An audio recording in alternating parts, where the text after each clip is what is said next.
The year was 1870, New London, Connecticut, United States, 7 a.m. Kids were tumbling out of bed, their mothers hurrying them to clean their teeth, handing them toothsticks and jars of toothpaste. What? Did I just say toothsticks? That's right. They used toothsticks to clean their teeth back in 1870. A toothstick was simply a twig with a frayed end.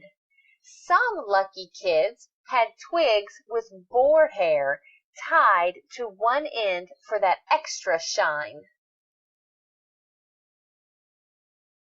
What was that other thing I said?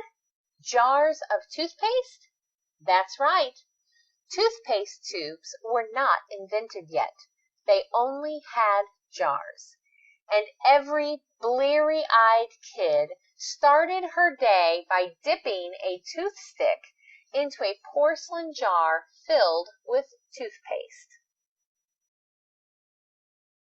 Actually, into the same porcelain jar that every other member of the family dipped their toothstick into, including that visiting grand aunt with yellow and black teeth whose toothstick matched her teeth.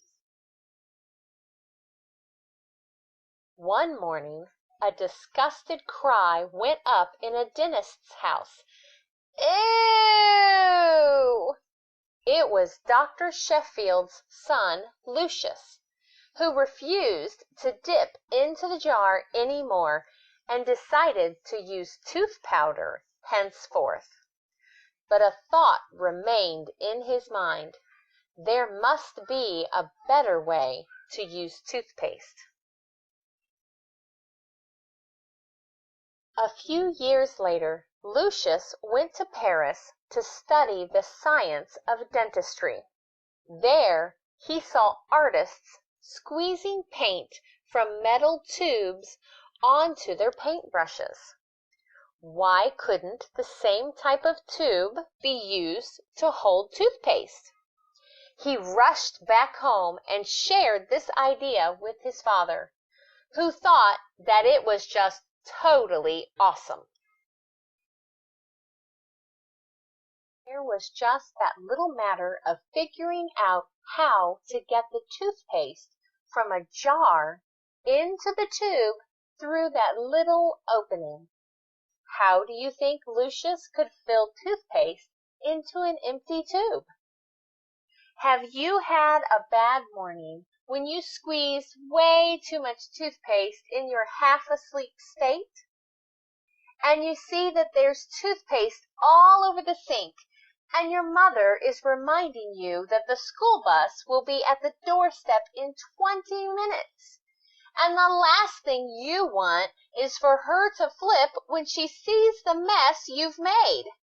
How do you go about putting the toothpaste back into the tube?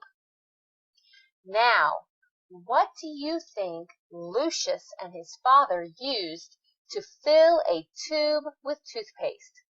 An earbud? Or a really tiny spoon? A toothpick? It was not as messy as you'd expect, because the way Dr. Sheffield and his team did it was without opening the cap. That's right.